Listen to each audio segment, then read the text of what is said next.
Okay, let's go. I cannot make a scene in front of this dog here. I'll come in another time. This is the story, what we learn from it. After 120 years that we will be forced to leave this world, it's not up to us. We have to know one thing. We come in front of God. He's going to ask each one of us, am I worse than a dog in your eyes? Tell me. I fed you for 70, 80 years. I took care of all your needs. I married you. I gave you children. I saved you from hundreds of thousands of tragedies. Everything you had, your car, your house, your telephone, your clothing, your food, everything I gave you. What did I ask from you? To keep few laws a day? To be a decent person? Not to be a thief? To rest one day on a Sabbath? To make it holy? To pray a little bit? To talk to me? To learn my Torah? What did I ask from you? When you went to make a scene in front of the dog, you couldn't do it. You were embarrassed from the dog. What about me? Didn't you read in the Torah that the Torah said there's an eye who watch over you? There's a ear who listens to you? And everything you do has been registered in a book of God. Didn't you see that? I'm worse than a dog? You didn't see that I'm watching what you do, everything behind the doors, in hidden rooms? What are we going to say? Where are we going to hide?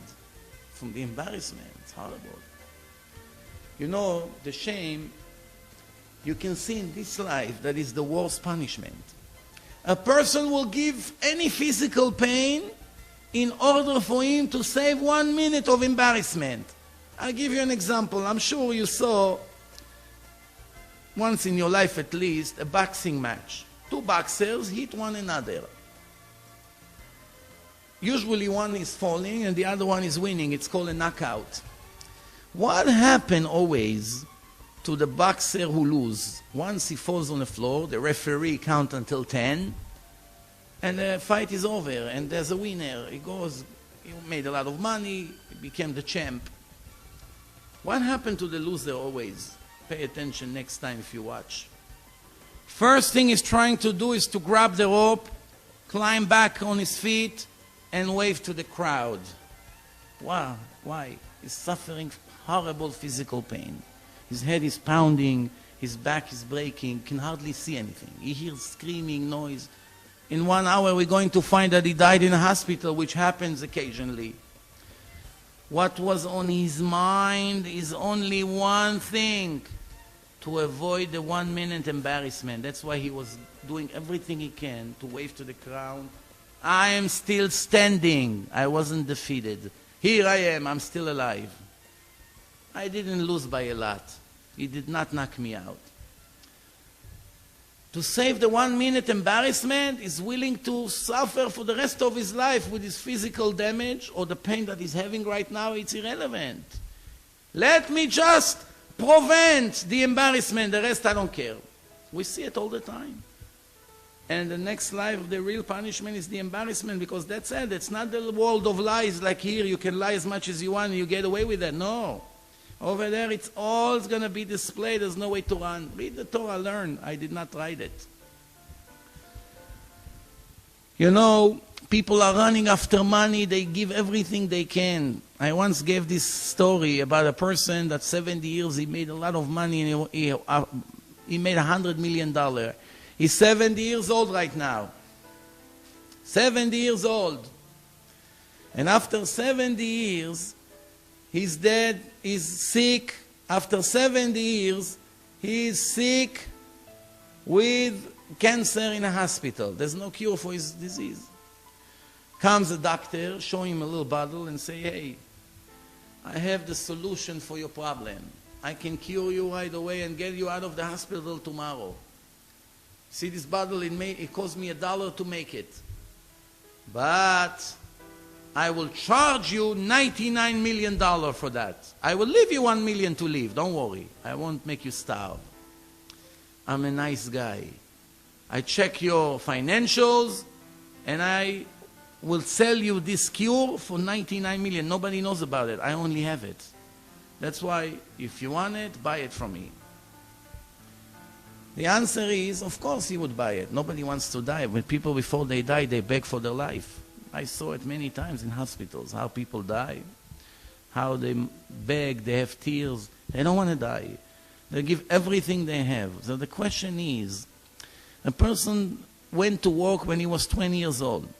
50 years he worked, convention, street, running, flying, courts, fighting with the partners, working for 6 in the morning, coming back late at night, meetings, giving up life with his wife and children, neglect his private life, running up, so much effort and stress, IRS, problem, all kinds of things. Finally, he saved $100 million. Now, when he's sick, he's willing to give almost everything to buy maybe another day of life. Nobody promised him how long he's going to live. He's going to get cured tomorrow and get out of the hospital. Maybe tomorrow he'll die out of sickness, out of being old. Or maybe he's going to get another sickness. After all, he's not a young guy, he's 70. The question that I ask, why, when now we have 3 days, we don't take advantage of them? Why? Every day now could be worth $100 million for us, because one day we're going to need these days. It will be too late. Now we have the days, especially the young ones. Everything is in front of you all your life. Take advantage on it. Take advantage. But people don't take advantage. You should know one choice can affect your entire life. It works exactly like the GPS that we have in our cars. Once you miss one exit, the GPS told you get off this direction. It recalculates and everything in your future change. The highways change, the exits change, going in different places. It could be more traffic, it could be a lot harder. Yes, of course. You are 20 years old, you have a choice. You have a beautiful young girl, but no fear from God. She's not righteous.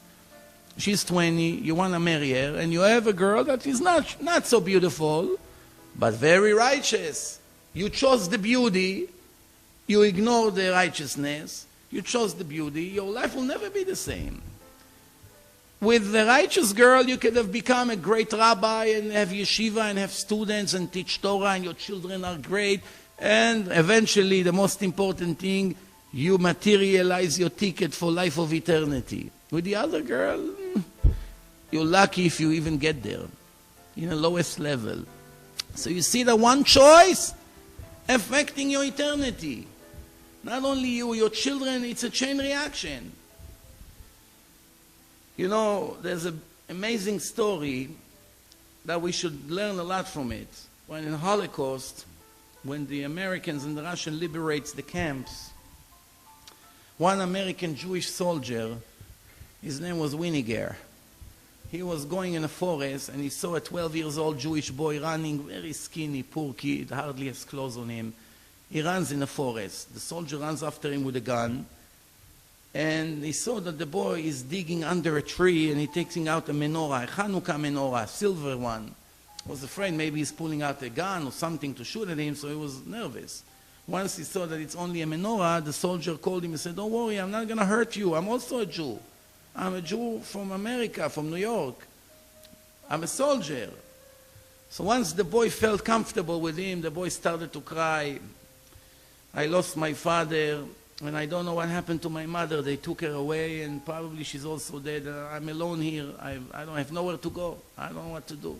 This is the only thing I have left for my family, this menorah. It's been going on in our family for 200 years, from generation to generation. I was able to hide it here before they took it." So the American soldier felt so bad for this boy. It's a true story. It happens here, right after the Holocaust. He said, "Don't worry, I'll take you with me to New York. I'll adopt you. I'll try to help you as much as I can." He took him with him to New York. He brought this menorah with him. That's all he has in his life. That's it, one silver menorah, antique, from 200 years ago. Once he lived by his house here in New York, one day, these Winiger friends worked for the Museum of Art in New York. He came to pay a visit. As soon as he saw that menorah, he realized right away it's a treasure. And he asked him, "Where did you get this silver menorah? It's a very famous antique thing." He told him it belongs to this boy. He turned to the boy and said, "I'm giving you a check, $50,000 for this menorah. You know, this is 60 years ago. It's like $2 million today. if you calculate. For this menorah, to sell it to the museum. A very big test. 12 and a half years old.